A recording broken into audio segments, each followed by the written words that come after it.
तर सगळ्यात आधी फ्रेंड्स तुम्ही या ब्लाऊजचं फिटिंगची जी टीप आहे तर ती बघू शकता। एक लाईनमध्ये आपली ही जी टीप आहे तर ती आलेली आहे आणि हा जो ब्लाऊज आहे तर तो लहान साईज नाही तर तो 44 साईजचा हा आपण ब्लाऊज जो आहे रेडी केलेला आहे। आणि या व्हिडिओमध्ये आपण याचं पूर्ण कटिंग जे आहे अगदी स्टेप बाय स्टेप बघणार आहोत। सो व्हिडिओ जो आहे एकदम शेवटपर्यंत बघा। जर तुम्हाला मोठे ब्लाऊज कटिंग करायला काही प्रॉब्लेम येत असतील किंवा काकेमध्ये घोळ येत असेल किंवा पाठीमागच्या साईडला घोळ वगैरे येत असतील किंवा चुन्या पडत असतील तर या पद्धतीने तुम्ही मोठ्या साईजचं जे कटिंग आहे तर ते करू शकता। रेग्युलरचे जे ब्लाऊज आहे तर ते आपण अगदी इझिली कट करतो, पण मोठ्या मापामध्ये आपल्याला कोणत्या अशा छोट्या ट्रिक वापरायच्या आहे ज्यामुळे ब्लाऊज जो आहे मोठ्या साईजला सुद्धा अगदी व्यवस्थित बसेल। सो चला स्टार्ट करूया आपण आपल्या आजच्या छान अशा व्हिडिओला। तर सगळ्यात आधी आपण हा पीस बघू शकता। आता हा क्लायंटचा साडीमधला पीस आहे आणि साडीमधले जे पीस असतात तर ते 80-90 पर्यंत असतात। जर तुम्हाला मोठ्या साईजचा ब्लाऊज शिवायचा असेल तर पीसही तुम्हाला 90-1 मीटर जो पीस आहे तर तो लागतो। जोड वगैरे देऊन शिवण्यापेक्षा आपल्याला पीसच आपण मोठा जो आहे कटिंग करायचा आहे जर तुम्ही मोठ्या मापाचं ब्लाऊज शिवत असाल तर। आता कार्डशीट पेपर मी ते घेतलेला आहे आणि सगळ्यात आधी आपण कार्डशीट पेपरवरती मेजरमेंट टाकणार आहोत। आता हे 44 साईज प्रिन्सेस कट आपण हे जे पूर्ण कटिंग आहे तर ते बघणार आहोत।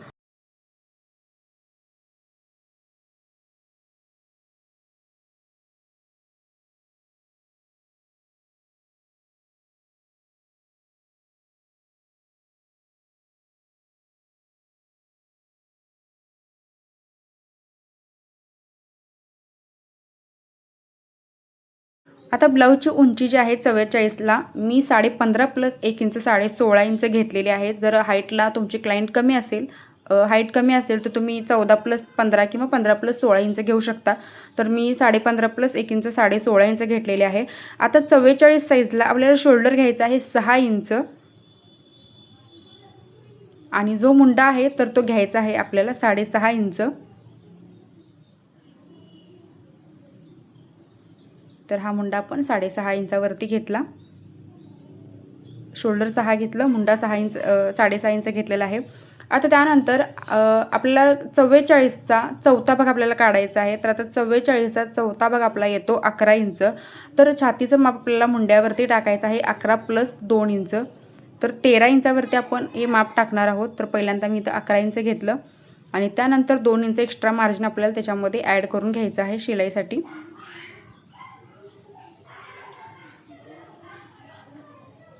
आता जी कमर आहे तर ती कमर होती 10 इंच, तर 10 प्लस 2 इंच आपण कमरेचं माप टाकणार आहोत।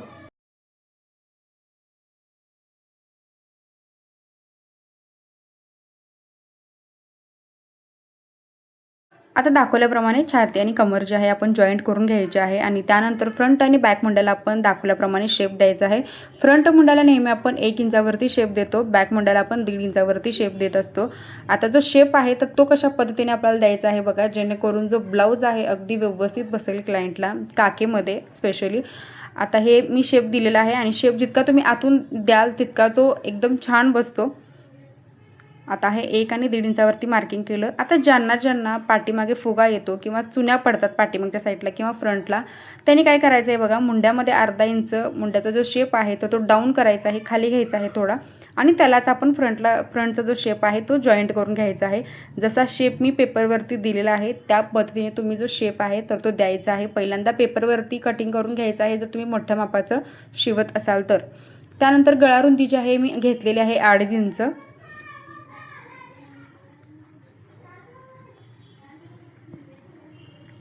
आणि त्यानंतर पुढचा जो गळा आहे क्लायंटचा तर तो मापाचा त्यांनी ब्लाऊज दिलं होतं, त्याचा गळा जो आहे तर तो 7 इंच आहे। तर तुम्हाला इतका मोठा जर गळा ठेवायचा नसेल तर तुम्ही 6-6.5 इंच सुद्धा गळा ठेवू शकता।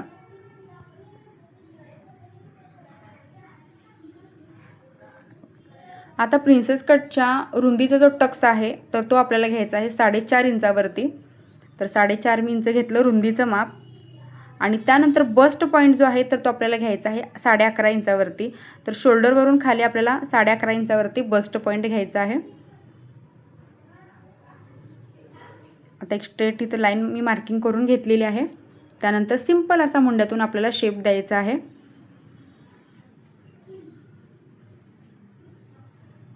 आता बघा, नेहमी आपण रेग्युलर ब्लाऊजला काय करतो, प्रिन्सेस कट ब्लाऊजला 1.5 इंच वाढवतो, पण या ब्लाऊजला आपल्याला 1.5 इंच नाही घ्यायचं आहे. या ब्लाऊजला आपल्याला 2-2 इंच घ्यायचं आहे.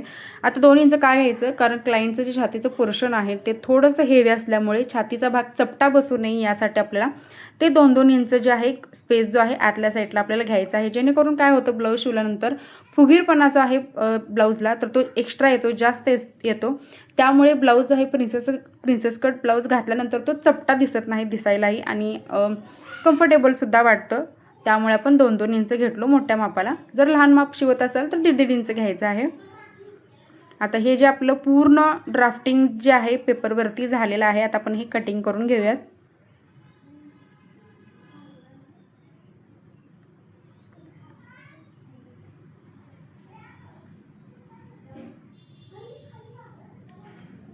आता बॅक आणि फ्रंट जे आहे तर तेही दोन्ही आपण सेपरेट करून घेणार आहोत.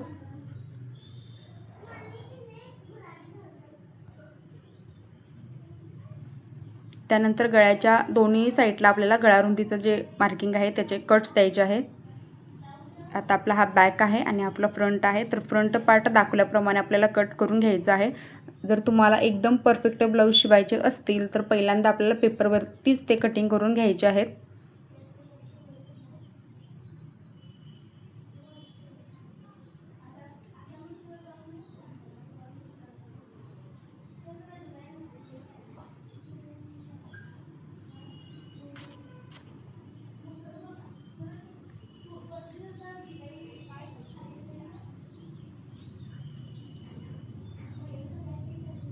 आता जे टोक आले होते तर ते टोकसुद्धा आपण थोडेसे इथं कट करून घेतलेले आहेत. आता हा फ्रंट झाला आपला, तर आता आपण बॅक नेक जो आहे तर तो काढून घेणार आहोत. आता बॅक नेक बघा, क्लायंटने जो ब्लाऊज मला दिला होता मापाला त्याची जी पट्टी होती खालची तर ती 4.5 इंचाची होती. सो 5.5 इंचावरती आपण खालून मार्किंग टाकायचं आहे वरती. जर तुम्हाला ॲक्युरेट बॅक नेकचा जो गळा मोजता येत नसेल तर आपल्याला काय करायचं आहे बघा, जी पट्टी आहे खालची गळ्याची तर ती मोजायची आहे आणि त्याच्यामध्ये प्लस 1 इंच आपल्याला करायचं आहे. आणि त्यानंतर जितका पण तो आपला गळा येतो तर तो ॲक्युरेट आपला नेक असतो.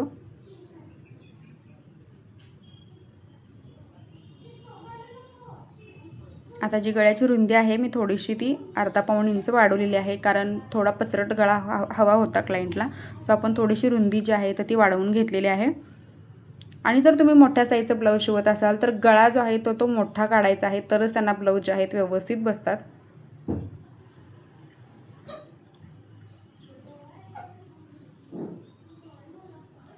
आता फ्रंट आणि बॅक नेक जो आहे आपल्याला आपण कटिंग करून घेतलेला आहे. आता त्यानंतर आपण स्लीवचं कटिंग करणार आहोत. आता स्लीव्जला आपल्याला काय करायचं आहे बघा, हात उंची पहिल्यांदा आपल्याला घ्यायची आहे. आता 8 इंचाची स्लीव्ज होती, 9 इंचावरती मी मार्किंग करून घेतलं. त्यानंतर हाताच्या घडीचं जे माप आहे आपल्याला घ्यायचं आहे 11.5 इंच, कारण छातीचं माप आपण 11 इंच घेतलं होतं, त्याच्यामध्ये फक्त आपल्याला अर्धा इंच एक्स्ट्रा घ्यायचा आहे. 11.5 इंच मी माप घेतलं. 3 इंच खाली शेपसाठी घ्यायचं आहे जो आपण बाहीला आकार देत होतो, आणि 2 इंच आतमध्ये आपल्याला हे मार्जिनसाठी घ्यायचं आहे. त्यानंतर क्रॉसमध्ये आपल्याला एक लाईन मार्किंग करून घ्यायची आहे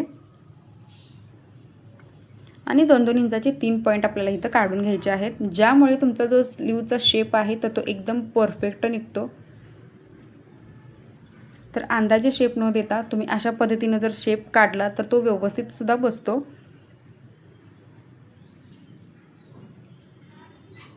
आता हात रुंदीचं जे माप आहे तर ते आहे 7 इंच, तर 7 + 2 इंच 9 इंचावरती मी मार्किंग करणार आहे हात रुंदीचं.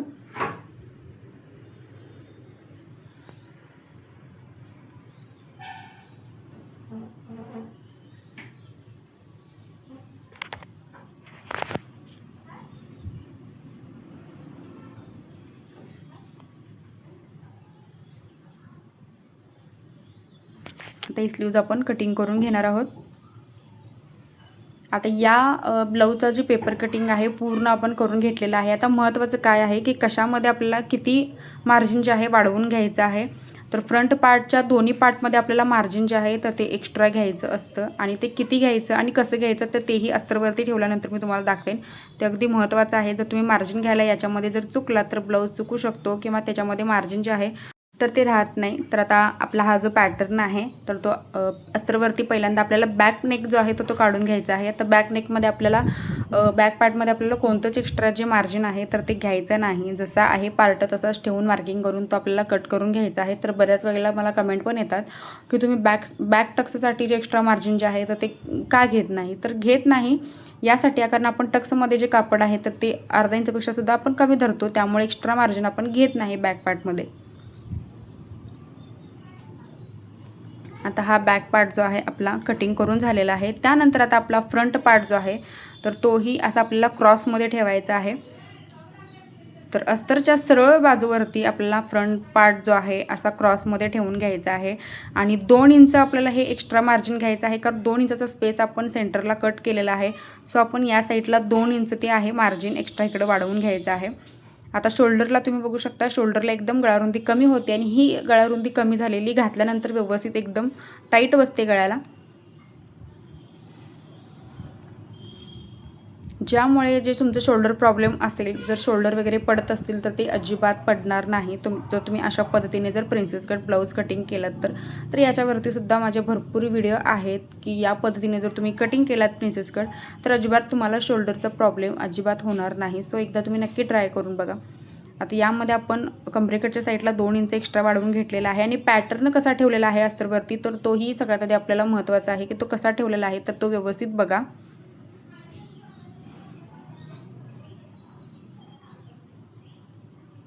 आता प्रिन्सेस कटच्या दुसऱ्या पार्टमध्ये सुद्धा आपल्याला एक्स्ट्रा मार्जिन घ्यायचं आहे कमरेकडच्या साईडला खाली. आता हा गळ्याच्या साईड आपण कट करून घेतली. आता प्रिन्सेस कटचा दुसरा पार्ट जो आहे तर तो फिटिंगच्या साईडचा तर तो आपण ठेवून कमरेकडच्या साईडला मार्जिन आपल्याला 2 इंच एक्स्ट्रा घ्यायचा आहे. आता हा सुद्धा बघू शकता की आपण कशा पद्धतीने अस्तरवरती ठेवलेला आहे. तर ज्यांनी माझे पेपर पॅटर्न घेतलेले आहेत त्यांच्यासाठी सुद्धा व्हिडिओ जे आहेत माझ्या चॅनलवरती आहेत की पेपर पॅटर्न ठेवून पीस जे आहेत अस्तर जे आहेत आपल्याला कशा पद्धतीने ते कट करून घ्यायचे आहेत. आणि ज्यांना माझे पेपर पॅटर्न पाहिजे आहेत तर त्यांनी शॉर्ट व्हिडिओमध्ये नंबर दिलेला आहे, त्यांनी कॉन्टॅक्ट करू शकता. आता हे 2 इंच मी घेतलं. त्यानंतर जी बाजू आपण दुसऱ्या बाजूला जॉईंट करणार आहोत त्यासाठी आपल्याला शिलाई मार्जिन जे आहे थोडंसं इथं अर्धा इंच एक्स्ट्रा घ्यायचं आहे.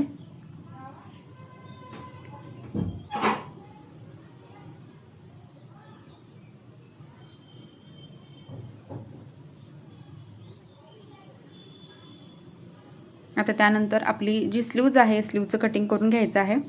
आता पुढचा शेप मी अजून कट केलेला नाही, कारण पुढचा शेप मी जोडत्या वेळी कट करत असतो. तर बरेच जण आधी कट करतात आणि त्यांना जोडत्या वेळी भरपूर प्रॉब्लेम होतो, एका साईडच्या दोन्ही स्लीव्ज होतात. तर त्यामुळे तसं न करता आपण काय करायचं आहे, ज्यावेळी स्लीव्ज जोडत असतो तर त्यावेळी पुढचा शेप आपल्याला थोडासा कट करून मग स्लीव्ज जोडायचे आहे. तर ते एकदम पटकन होतं आणि तुम्हाला जास्त विचार करावा लागत नाही की कोणती साईड आहे, उजवी साईड कोणती आहे, डावी साईड कोणती आहे. सो आपण असं करू शकतो. आता हे जे कटिंग आहे अस्तरवरती पूर्ण आपण मार्जिन वाढवून घेऊन तुम्हाला सांगितलेलं आहे की कशा पद्धतीने आपल्याला हे कट करायचं आहे. तर हेच पेपर कटिंग जे आहे आपल्याला मेन कपड्यावरती ठेवून कट करायचं आहे. मेन कपड्यावरती आपल्याला कोणतंच एक्स्ट्रा मार्जिन जे आहे तर ते घ्यायचं नाही. अगदी आपल्याला शिवायला इझी जाईल इतकं आपण मार्जिन ते ठेवून मेन कपड्यावरती आपल्याला हे कटिंग करून घ्यायचं आहे. सो फ्रेंड्स, आजचा व्हिडिओ कसा वाटला कमेंटमध्ये नक्की सांगा. आणि जर तुमच्याकडे सुद्धा मोठ्या मापाचं ब्लाऊज शिवायला आला असेल तर तुम्ही हे जे मेजरमेंट आहे तर ते टाकून बघा आणि या मेथडनुसार कटिंग करून बघा आणि मला कमेंट करून नक्की सांगा की तुम्हाला तुमचं जे ब्लाऊज आहे तर ते कसं बसलं. चॅनलवरती नवीन असाल तर सबस्क्राईब नक्की करा, सोबत बेल आयकॉनलाही प्रेस करा, जेणेकरून जो व्हिडिओ मी अपलोड करेल त्याची नोटिफिकेशन सगळ्यात येते तुमच्याकडे. आणि या ब्लाऊजच्या रिलेटेड अजून तुम्हाला काही प्रश्न असतील किंवा शोल्डर किती घ्यायचा असतो किंवा मुंडा किती घ्यायचा असतो याबद्दल जर क्वेश्चन असतील तर ते मला कमेंटमध्ये विचारू शकता. आणि व्हिडिओ शेवटपर्यंत बघितल्याबद्दल अगदी मनापासून धन्यवाद.